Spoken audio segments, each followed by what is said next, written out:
반갑습니다.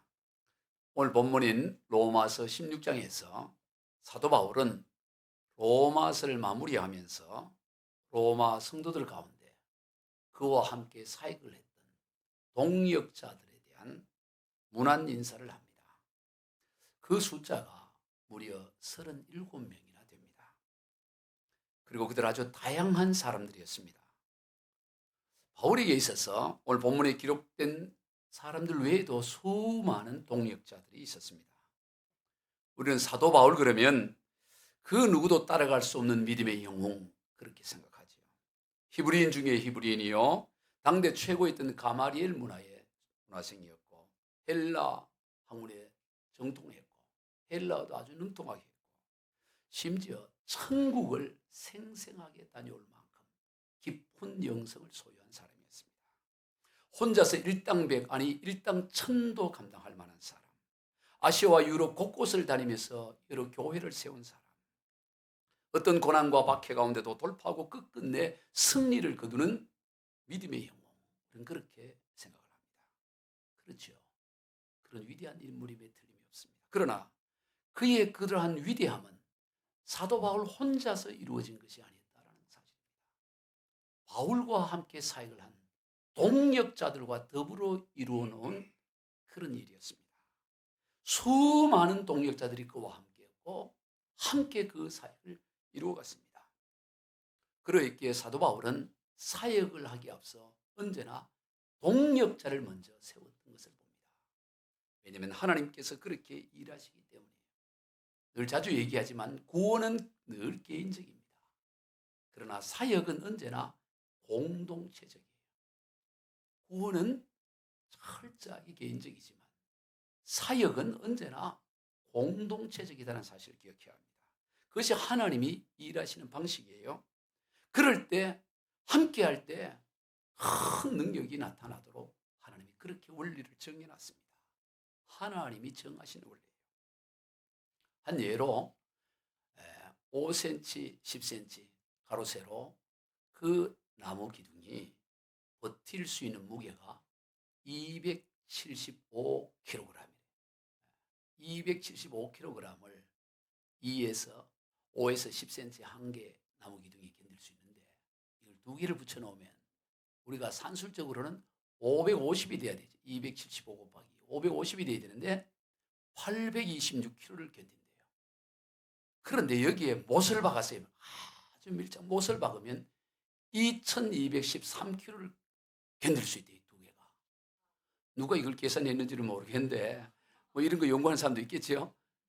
이것이 하나님이 정한 원리야. 하나는 275인데 두 개는 550이 아니라 826, 3배나 더 견뎌요.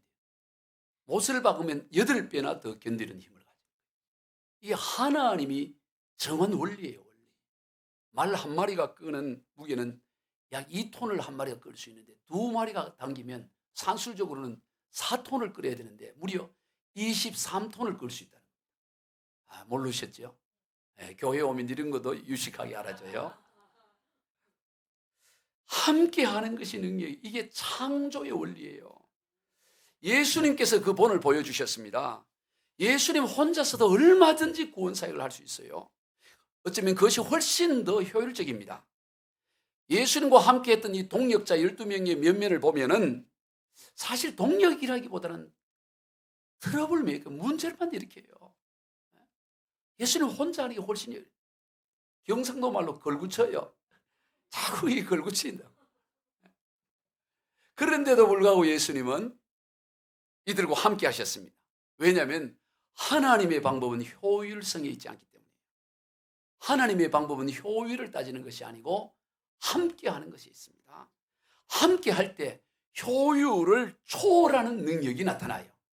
효율성을 따지는 것이 아니라 함께 하는 것을 따지고 함께 하면 효율과 비교할 수 없는 초월적인 능력이 나타나도록 하나님이 정했다 이 말이에요. 그러므로 하나님의 사람은 언제나 함께하고 동역하는 것입니다. 오늘 우리 새생명교회가 또 우리 각자에게 주어진 사명이 있습니다. 간증한 대로 한국에 3만여 미자리 교회를 이렇게 세워야 되고, 미전도 전족의 선교사를 보내어 미전도 전족의 복음화를 이루어 다시 오실 주님의 길을 예비하는 이 선봉에 서야 될 사명이 우리에게 있습니다. 이것을 어떻게 감당합니까? 동력교회와 동력자들과 함께하는 것입니다. 그러므로 일을 하기에 앞서서 우리는 언제나 동력자를 세워가야 됩니다. 열왕기하 18장을 보면 엘리야 선지자가 거짓 선자 850명과 갈멜산에서 대결하여 대승리를 거두죠. 그리고 그들을 전부 다 죽입니다. 그러자 거짓 선자의 든든한 후원자였던 왕비 이세벨이 내일 이맘때까지 엘리야를 반드시 죽이겠다고 맹세를 합니다. 자기 신에게 맹세를 하면서 만약 내일 이맘때까지 죽이지 않으면 자신이 벌을 받아도 좋다고 다짐을 해요. 그러니 그 소리를 들은 엘리야가 어떻게 반응합니까? 혼비백산이 되어서 도망을 가기 시작합니다. 도망을 가다가 지쳐서 한 나무 아래, 오뎁 나무 아래 쉬면서 하는 얘기가 여호와여 넉넉하오니 지금 내 생명을 거두시옵소서. 나를 차라리 죽여주세요. 이렇게 말합니다. 아니 천하의 엘리야가 어떻게 그렇게 약해질 수 있었을까요? 이유는 그에게 동력자가 없었기 때문에 혼자 감당했기 때문에. 나중에 호렙산에 이르러 하나님께 섰게 됩니다. 그래서 하나님이 그에게 네가 어찌하여 여기 있느냐 이렇게 하나님 물어요. 그러자 엘리야가 이런 말을 합니다. 열왕기상 19장 14절 시작. 그가 대답하되 내가 만군의 하나님 여호와께 열심히 유별하오니 이는 이스라엘 자손이 주의 언약을 버리고 주의 제단을 헐며 칼로 주의 선자들을 죽였으며 오직 나만 남았거늘 그들이 내 생명을 찾아 빼앗으려 하나이다. 여기 핵심이 뭐예요? 오직 나만 남았거늘. 나 혼자밖에 없어요. 이런 얘기. 천하의 엘리야도 오직 자신만 남았다고 하니까 마음이 무너져 내리는 거예요. 그러한 엘리야에게 하나님이 어떻게 답을 주셨지요? 답은 엘리야야, 너 혼자로 하는 거 아니야. 동력자를 세워야 돼. 동력자를 세우라는 것을 답을 줘요. 열왕기하 19장 15절 그 다음 절 시작. 여호와께서 그에게 이르시되 너는 내 길을 돌이켜 광야를 통하여 다메섹에 가서 이르거든 하사엘에게 기름을 부어 아람의 왕이 되게 하고 너는 또 님시 아들 예후에게 기름을 부어 이스라엘의 왕이 되게 하고 또 아벨 무올라 사밧의 아들 엘리사에게 기름을 부어 너를 대신하여 선지자게 하라. 무슨 얘기입니까? 동력자 세워라. 너와 함께할 동력자 세워. 너 혼자 하는 일 아니야. 함께 세워. 그리고 하나님 말씀합니다. 그 정도가 아니고 더 많은 사람을 세워라. 7,000명을 세우라는 얘기를 해요. 열왕기하 19장 18절입니다. 그러나 내가 이스라엘 가운데 7,000명을 남기리니 다 바알의 무릎을 꿇지 아니하고 다 바알에 입맞추지 아니한 자니라. 두려워하지 말고 동력자 세워서 동력자와 함께 하나님께서 맡긴 사명을 감당하라고 말씀합니다. 성도 여러분, 우리는 동력자를 찾아고 동력자를 세워서 그들과 함께 사역을 감당해요. 그럴 때 어떤 난관도 돌파할 수 있는 능력이 생겨나는 것입니다. 그것이 하나님이 정한 원리. 혼자는 감당할 수 없지만 함께 힘을 모으고 동력하고 그러면 어떤 난관도 돌파할 수 있어요. 미국 캘리포니아주의 레이우드 국립공원이라는 곳에 가면 자이언트 세코이아라는 커다란 나무들이 있답니다. 가보신 분 계시나요? 한 명 가봤구나. 네. 크다. 영빈아 커? 엄청 크대요. 예, 사실입니다. 그러니까 여기에 자이언트 세코이아 얼마나 자라냐? 100m 이상까지 자라요. 100m 나무 하나가 수령이 보통 2,000년, 3,000년을 가요. 100m. 거대한 나무. 아니 그런데 그렇게 큰 나무가 어떻게 뿌리로부터 땅 뿌리에서부터 수분을 공급받아서 저 꼭대기까지 수분을 끌어올릴 수 있을까요? 뭐 동력기기가 있는 것도 아닌데 비결은 간단해요. 안개가 그 지역에 많은데 태평양에서 몰려온 엄청난 양의 안개를 나무 꼭대기의 잎들이 바로 직접 흡수를 한대요. 하나님의 창조가 놀랍잖아요. 뿌리로부터 수분을 받는 게 아니고 잎이 수분을 바로 흡수해서 받아들인다. 놀랍지요? 그런데 문제는 이 나무가 어떻게 이게 버티고 있을 수 있냐. 이 뿌리가 높이가 100m 정도 되면 뿌리도 한 100m를 가거나 최소 50m, 70m 뿌리를 내려가야 될 것 같은데 뿌리가 2m에서 3m밖에 안 내려갑니다. 아니 2m, 3m 뿌리 내려가지고 어떻게 저 거대한 나무가 바람에 태풍에 견딜 수가 있을까 하는 거예요. 그것은 바로 이 뿌리의 비밀이 있습니다.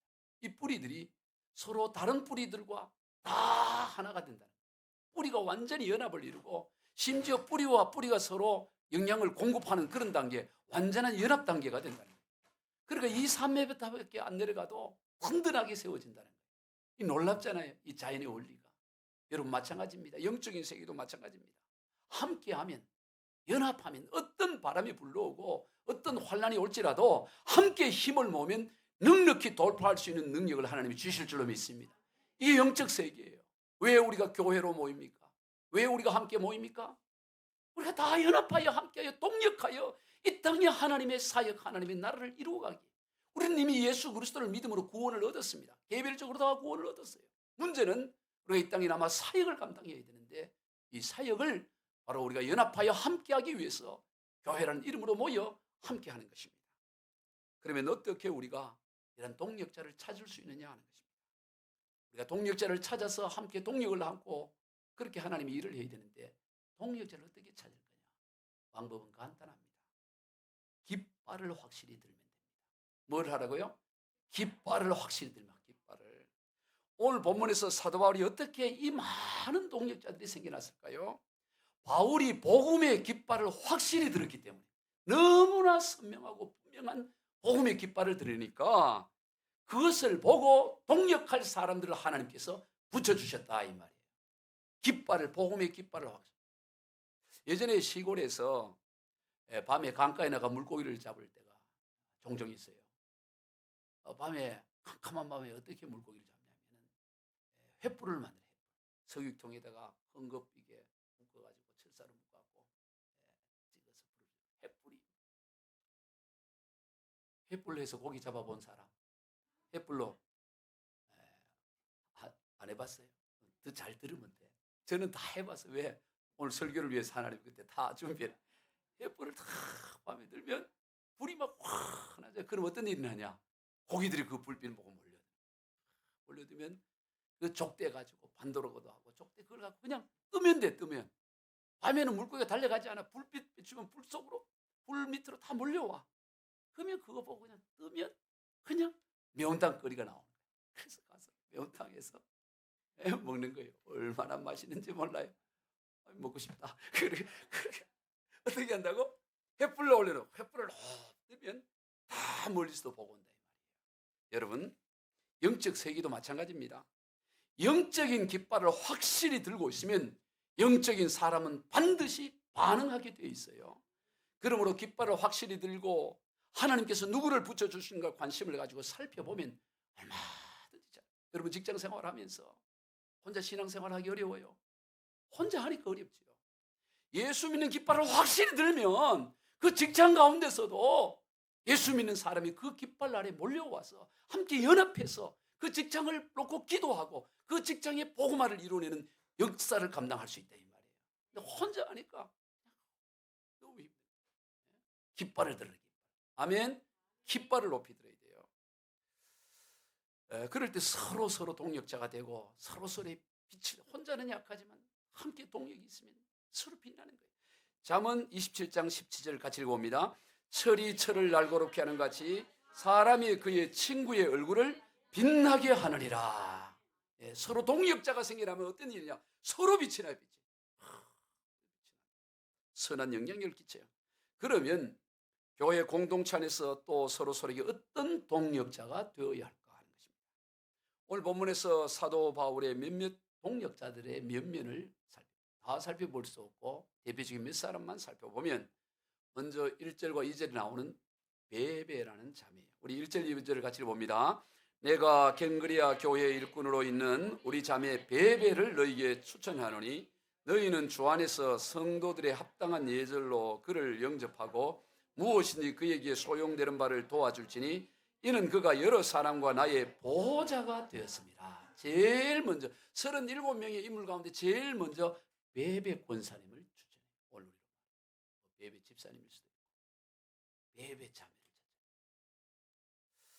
베베는 여성이지요. 자매라고 했잖아요. 그리고 갱그리아 교회 일꾼이다 이렇게 말해요. 갱그리아는 바로 바울이 지금 로마서를 쓰고 있는 것이 바로 고린도라는 곳이에요.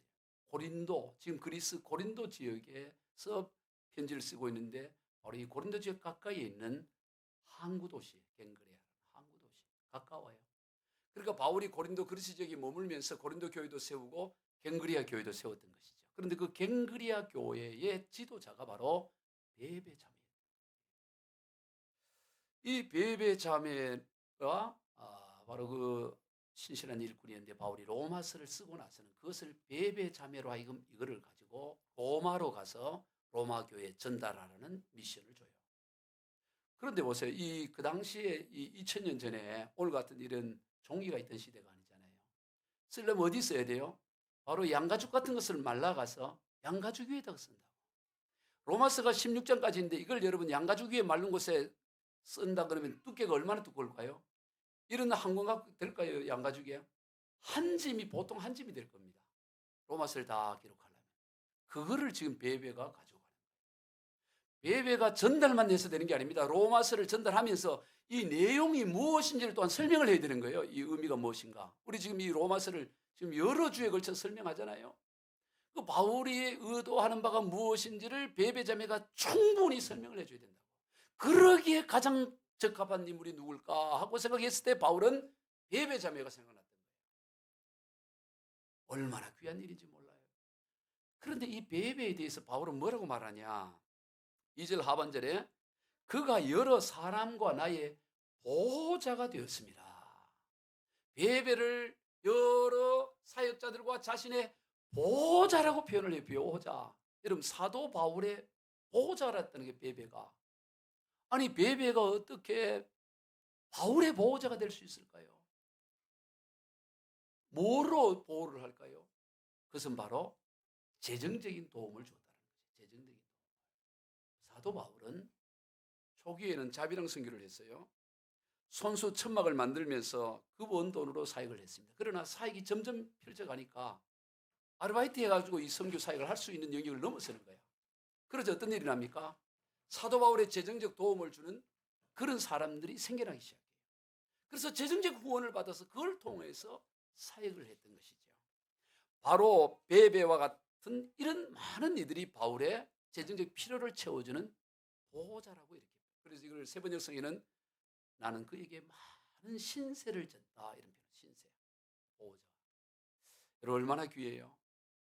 예, 그래서 베베를 내가 보내는데 베베에게 필요한 모든 것을 다 너희들이 제공을 해주고 그를 도와주라 이런 편지를 제일 먼저 베베를 써. 얼마나 귀한 자매의 이름입니까? 근데 한 가지 신기한 거는 교회에 베베란 인물이 없어. 김베베, 신베베, 박베베 뭐 이런 게 좀 있어야 되지. 베베가 바울 사도가 제일 먼저 생겨난 인물이 베베인데 어느 교회 가도 베베 여러분 들어봤어요? 손베베 들어봤어? 그걸 안 들어봐. 왜 이 베베란 인물이 너무 왜 베베란 인물을 안 들을까? 여러분 잠이 났거든 베베라고 한번 해봐요. 다들 지금 머리를 절레절레. 왜 그럴까 보니까 이 발음이야. 베베가 이상하잖아. 김베베 이 놀랄까 봐. 그래서 이 베베라는 이름을 안 지는데 사실은 이 베베라는 이름을 많이 써야 될 귀한 이름이에요. 어쨌든 간에 이 베베는 바울에게 있어서 을 도와주고 후원해주고 재정적으로 도와주고 그리고 교회를 세워가고 그런 귀한 사역을 했습니다. 여러분 이것이 얼마나 귀한 사역인지 몰라요? 예수님에 있어서도 마찬가지입니다. 예수님께서 제자들과 더불어 사역을 행할 때도 예수님의 제자들이 12명이잖아요. 그리고 예수님까지 합치면 13명이 되는 거예요. 제가 가만히 생각해 봤어요. 예수님이 이거 13명이 하루 그 식사를 할 텐데 식대값이 얼마나 나올까 한번 계산을 해봐요. 여러분 하루 예수님이 배고프다고 해서 기적을 행해서 뭘 드신 게 한 건도 없습니다. 오병이어의 기적은 예수님이 배고파서 그런 게 아니고 예수님이 다른 사람들이 빈들에서 집에 가다가 기진할 것 같아서 기적을 행한 거지. 예수님이 자기가 배고프고 제자들 밥 먹으려고 자 둘러앉아봐 뭐 먹고 싶어?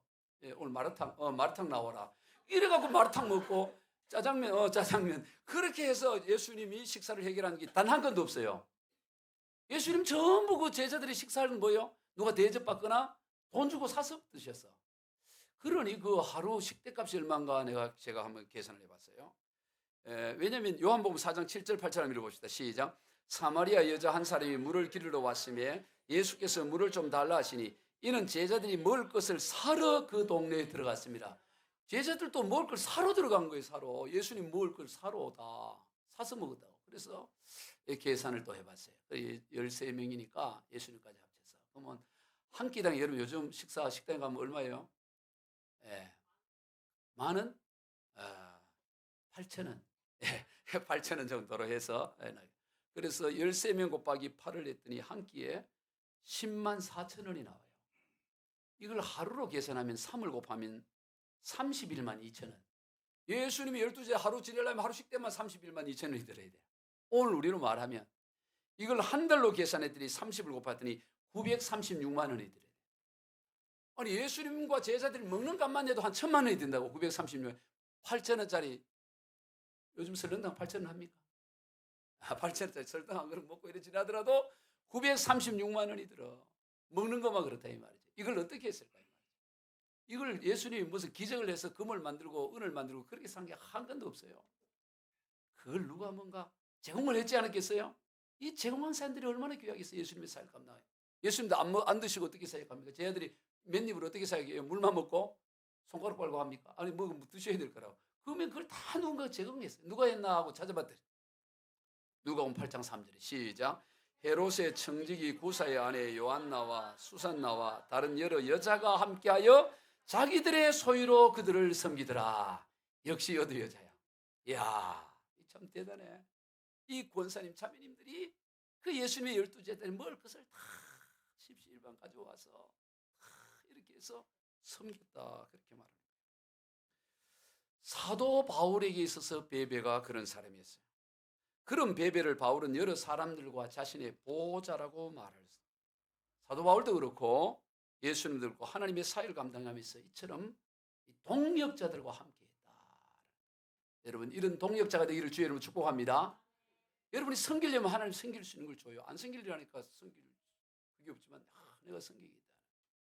여러분 교회에서 모든 사람들은 동일한 존재 가치예요.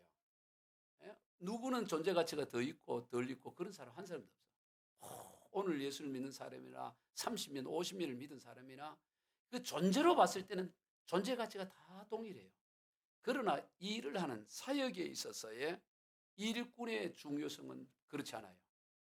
일꾼 가운데는 더 중요한 일꾼이 있고 덜 중요한 일꾼이 있어요. 존재 자체는 같지만 일 사역에 있어서는 차이가 나요.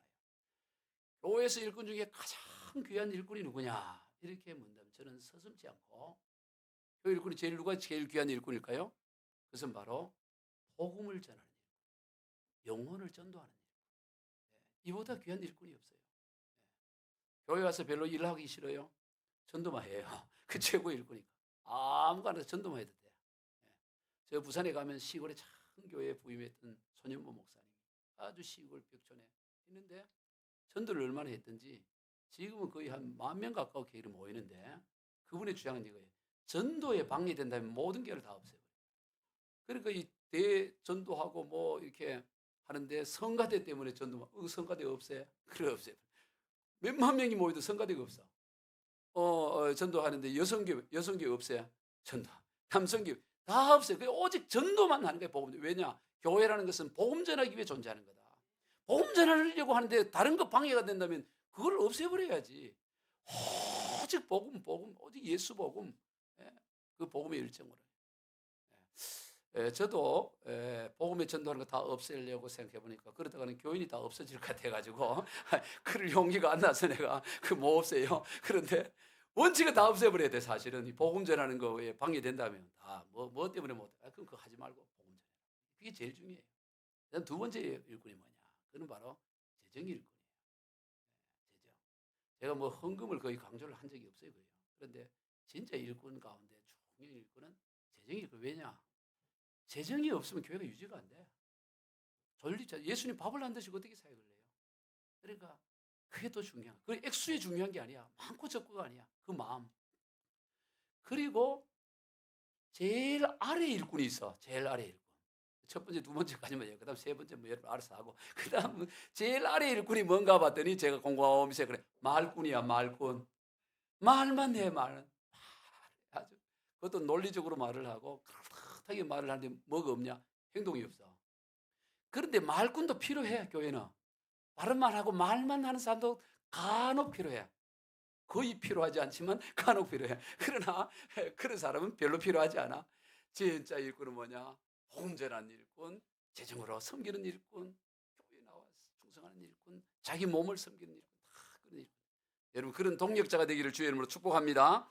오늘 본문에서 베베가 그랬다 이 말이에요. 다음으로 브리스가와 아굴라예요. 우리 너무 잘 알죠. 이들은 부부 사이고 브리스가가 아내고 브릴가 아굴라가 남편입니다. 아마 아내가 더 사이에 열심을 냈던 것 같아요. 오늘 보면 3절 봅시다. 시작. 너희는 그리스도 예수 안에서 나의 동력자들인 브리스가와 아굴라에게 문안하라. 이 브리스가와 아굴라는 본래 로마에 살고 있었어요. 로마시에. 그런데 로마 황제가 유대인들을 전부 추방하는 명령을 내려요. 그래서 로마에서 추방돼 가지고 바로 이 고린도에 와서 갑자기 로마에서 추방되니까 먹고 살 길이 없으니까 천막 자는 아르바이트를 하면서 생계를 유지하고 있었는데 마침 사도 바울도 바로 그 일로 생계를 유지하면서 자비랑 선교를 하다가 바울을 만난 거죠.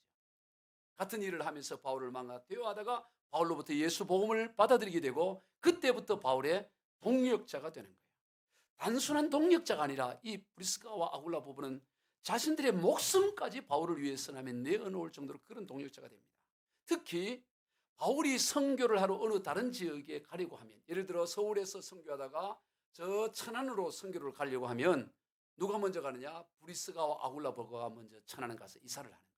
이사 가서 어디 가서 셋집을 하나 구해놓고 거기서 생활을 하는 거예요. 그리고 바울이 거기 어느 정도 터가 되면 연락이 오면 바울이 그 집을 기점으로 해서 교회를 세우고 복음을 전하는 거예요. 바로 브리스가와 아굴라는 바로 이 선발대 같은 사람이에요. 바울이 가기 전에 미리 가서 거기에 바울이 복음을 전할 수 있는 터전을 만들어 놓는, 자기 집을 구해놓고 그 집을 교회로 내어놓는 그런 귀한 사역을 해요. 그러니 얼마나 귀한 사역자예요, 이 브리스가와 아굴라. 오늘 4절 5절 한번 봅시다. 시작. 그들은 내 목숨을 위하여 자기들의 목까지도 내어놓았나니 나뿐 아니라 이방인의 모든 교회도 그들에게 감사하니라. 또 저희 집에 있는 교회에도 문안하라. 그래서 목사님들 흔히 그러잖아요. 신실한 부부는 브리스가와 아굴라 같은 부부가 되게 하라. 여러분 이 얼마나 바울을 위해 목이라도 내놓는다. 너무 예수님에 있어서는 세례 요한과 같은 그런 인물이에요. 여러분 사실 이게 쉽지는 않아요. 목을 내놓는다는 게. 이런 뭐 누가 지어낸 이야기 같아요. 보니까 이런 이야기가 있어요. 어느 목사님이 교회를 개척하고 열심히 하다가 교회가 크게 부흥이 되어졌어요. 한 2, 3천 명 모이는 큰 교회가 된 거예요. 워낙 열심히 사역을 하다 보니까 몸에 이상이 왔어요. 병원에 갔더니 신장이 이게 망가졌다는 거예요. 이게 위독할 상황이고 빨리 신장 이식을 하지 않으면 생명이 위독하다. 그래 이제 가족들 했더니 이게 맞지가 않고 어려운 상황 가운데 있는 거예요. 그러다가 이분이 이 브리스길라 아굴라를 생각하면서 바울을 위해 목이라도 내었던 브리스가 아굴라를 가지고 설교를 하고 교인들 중에서 뭐 좀 이렇게 신장 이식에 도움을 받아야 된다 이렇게 생각하고 오늘 이 브리스가 아굴라 부부를 이야기한 거예요. 바울을 위해 목이라도 내어놓았던 이 브리스가와 아굴라 부부. 그러면서 이분이 설교 제목으로 동업자와 동력자라는 이름을 합니다. 동업자. 이 동업자하고 동력자는 다르다 이거예요. 동업자. 이런 설교를 했어요. 동업자는 어떻게 하든 희생을 덜 지고 많은 것을 가지려고 하지만 동력자는 어떻게 하든 희생을 많이 지고 조건 없이 헌신하는 자들입니다. 동력자는 고난을 나누려고 하지만 동업자는 이익을 나누려고 하는 것입니다.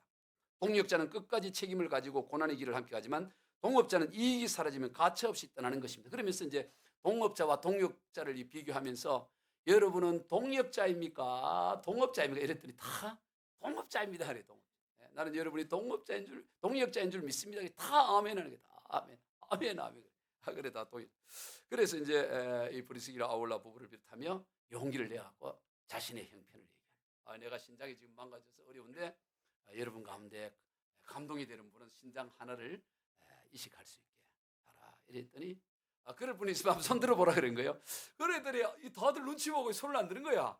그랬더니 한 분이 용기를 내서 손을 드니까 그 든 사람 보고 딴 사람도 손을 들기 시작하네. 하나, 둘, 셋. 나도 이참이 다 손을 드는 거야. 좀 바빠지겠다고. 그래가지고 너무 목사님이 감동이 된 거예요. 왜 이렇게 우리 교우들이 이 신장을 바치려고 하는구나. 감동이 돼가지고 내가 지금 바로 결정할 수도 없고 한 주간 기도하고 난 다음에 한 분을 선택하도록 하겠습니다. 어떻게 이제 하고 한 주간 기도 뒤에 결정을 하겠다 한 거예요. 그 한 주간이 지나고 또 이렇게 다 모였어요. 그리고 어떻게 발표하냐. 제가 어느 한 분만을 딱 특정하면 나머지 분들이 시험 들 것 같아서 그러면 안 되고 제비를 뽑아야 되겠습니다. 이러면서 자기 주머니에서 뭘 꺼내냐면 오리털을 하나 그리고 오리털. 그래서 오리털을 내가 이게 부을 테니까 이 오리털이 날아가서 머리에 내리는 사람이 이제 하나님이 정한 사람으로 알겠습니다 하고 이제 오리털을 훅 불었어요. 이 갔더니 이 오리털이 먼저 장로님 머리 위로 이제 떨어지려고 하니까 이 장로님이 아랫니를 밀고 윗니를 땡기면서 아프지 이렇게 한 거예요. 아프지, 아프지, 아프지, 아프지 이렇게 푹 그러니까 바람이 나서 이게 권사님 뒤로 넘어가는 거예요. 뒤로. 그랬더니 이 권사님이 오니까 이것도 이거 어떻게 해야 될까 하니까 추여 이렇게 추라고 이제 추 그러니까 바람이 나서 추여 이러니까 이게 날아가는 거예요. 이게 날아가는 것마다 아프지 추여 아프지 추여 하면서 지금까지도 그 교회는 아버지 추여하고 있대요. 지금도 계속 지금도 오리가 내리지를 못하고 오리들이. 예, 이게 뭐 누가 지어낸 거겠죠. 뭐 설마 실제로 그러겠습니까? 물론 제가 이거를 보면서 이 브리스길라와 아굴라 이들도 대단하지만 이들이 아무에게나 목숨을 내놨겠어요. 사도 바울 같으니까 사도 바울 같은 이걸 묵상하면서 내게는 왜 브리스길라 아굴라 부부가 같은 그런 동력자가 없습니다를 한탄할 게 아니라 네가 사도 바울 같지 안 되는데 누가 브리스가 아굴라 부부 되겠냐 하는 그런 감동이 왔어요. 어쨌든 우리는 서로가 이렇게 동업자가 아니라 동력자가 되기를 소망합니다. 동력자 되기를 원하는 사람 아멘 하시기 바랍니다. 또 뭔가 수가 있는 줄 알고 아멘을 못 하고 있는 것 같은데 그래요. 다음에 안드로니고와 유니아 7절 한번 읽어봅시다. 시작. 내 친척이요 나와 함께 갇혔던 안드로니고와 유니아에게 문안하라. 그들은 사도에게 존중이 여겨지고 또한 나보다 먼저 그리스도 안에 있는 자라. 여기 보면 바울이 복음을 받아들이기 전에 그 친척 가운데 먼저 예수를 믿은 이가 있었다는 거예요. 그리고 이들은 사도들에게 존중 여김을 받고 그리고 이들은 뭐가 되느냐? 사도 바울과 함께 감옥에도 함께 갇힌 친척들이라는 거예요. 얼마나 귀합니까? 그러니까 사도 바울이 이 다메섹 도상에서 예수를 만나는 이 역사 배후에는 누가 있었다는 거예요? 사도 바울의 친척들의 눈물 어린 기도가 있었다는 거예요. 바울을 위한 기도가 있었던 거예요. 그런 어느 날 갑자기 바울이 그렇게 된 게 아니고 바울이 바울 되는 데 있어서 바로 이런 친척들의 기도가 있었어요. 그리고 바울이 감옥에 갇힐 때 함께 갇히는 이런 동역자. 여러분 가운데도 여러분 친척 가운데도 지금은 복음을 받게 할지 모르지만 여러분이 기도하고 또 기도하면 사도 바울 같은 일이 여러분 친척 가운데 생겨날 줄로 믿습니다. 먼저 믿은 자의 모습이에요. 다음으로 13절입니다. 시작. 주 안에서 택하심을 입은 루포와 그의 어머니에게 물어라. 그의 어머니는 곧 내 어머니라. 야, 루포의 어머니. 그 위대한 사도 바울의 어머니라고 칭함을 받는 거예요. 사도 바울로부터 어머니라는 칭송을 받는다는 게 칭함을 받는다는 게 얼마나 영광스러운 일이에요. 루포의 어머니는 나의 어머니다. 이 루포가 누굽니까? 루포의 이름이 마가복음 15장에 등장합니다. 마가복음 15장 21절 시작. 마침 알렉산더와 루포의 아버지인 구레네 사람 시몬이 시골로부터 와서 지나가는데 그들이 그를 억지로 같이 가게 하여 예수의 십자가를 지우고. 바로 루포는 바로 구레네 사람 시몬의 아들이에요. 구레네 사람 시몬이 누구예요? 예수님의 십자가 지고 할 때 쓰러지고 넘어지고 그걸 질 수가 없으니까 워낙 기진맥진했으니까 그것을 대신 지고 골고다 언덕을 올라갔던 이 구레네 사람 시몬, 그의 아들 알렉산더와 루포, 그리고 그 루포의 어머니, 즉 구레네 사람 시몬의 아내, 이 루포의 어머니는 사도 바울의 어머니로 칭할 만큼 사도 바울의 사역의 동역자가 되었다는 사실이에요. 얼마나 영광스러운 일이에요. 구레네 사람 시몬이 그 십자가를 지고 갈 때 어쩌면 내가 왜 재수가 없어서 이렇게 생각할 수도 있었겠죠. 그러나 그 이후에 그 하나님의 놀라운 그 복은 상상을 초월하는 거예요. 사도 바울 같은 인물로부터 어머니라는 칭함을 받으니 이 얼마나 영광스러운 일이겠어요. 영원토록 영광스러워요. 여러분 오늘 우리에게 때로는 원치 않는 십자가를 질 수가 있어요. 내가 왜 이 십자가를 져야 되냐. 그러나 거기에도 하나님의 섭리가 있는 줄로 믿습니다. 그것을 믿음으로 받아들일 때 이런 영광스러운 믿음의 명문 가문이 되어진다라는 거예요. 말씀을 정리하고자 합니다. 오늘 이 3절고 13절에 보면 이 주 안에서라는 이 모든 일꾼들에 있어 주 안에서라는 이름이 나와요. 주 안에서. 같이 한번 읽어봅니다. 너희는 그리스도 예수 안에서 나의 동력자들인 또 주 안에서 내 사랑하는 그리스도 안에서 우리의 동력자인 그리스도 안에서 인정함을 받은 주 안에서 수고한 주 안에서 택하심을 입은 참 바울은 뭘 하느냐? 이 모든 동력자들의 공통된 특징이 뭐냐? 다 주 안에서 있죠. 주님 안에서. 그냥 인간적으로 도와주는 그게 아니에요. 주님 안에서. 여러분 주님 안에 있다는 건 뭐예요? 늘 복음의 본질은 뭡니까? 나는 죽고 오직 내 안에 그리스도가 사는 그리스도의 영광로 안에서 나의 자아는 다 죽어버린 사람들. 그러니까 이 사람들을 보면 다 출신도 다르고 모든 면들이 다 달라요. 여기 보면 그 사람들의 어떤 그 이름이라든가 이런 면면들을 들어보면 전혀 각기 다른 사람들이 여기에 등장하고 있는 것을 보게 돼요. 그럼에도 불구하고 이들이 다 주 안에서 있을 때 다 하나가 되어서 사도 바울의 동력자가 되었다는 것을 우리가 보게 된다 이 말이에요. 오늘 우리가 배운 지적 수준도 다르고 재산 가지고 있는 것도 다르고 문화도 다 다르지만 우리가 주님 안에 있게 되면 다 하나가 되어져서 위대한 복음 사역의 동력자가 돼요. 주님께서 맡긴 사역 능력이 감당할 수 있는 줄로 믿습니다. 오늘도 우리가 그렇게 살아가기를 주 예수 그리스도 이름으로 축복합니다. 기도하겠습니다. 하나님 아버지 감사합니다. 오늘 구원은 개별적이지만 사역은 함께하는 것을 다시 한번 깨닫게 하여 싸우니 우리가 주 안에서 하나 되어 동력자로서 주님께서 맡긴 사명 넉넉히 감당하게 하여 주시옵소서. 예수님의 이름으로 축복하며 기도드리옵나이다. 아멘.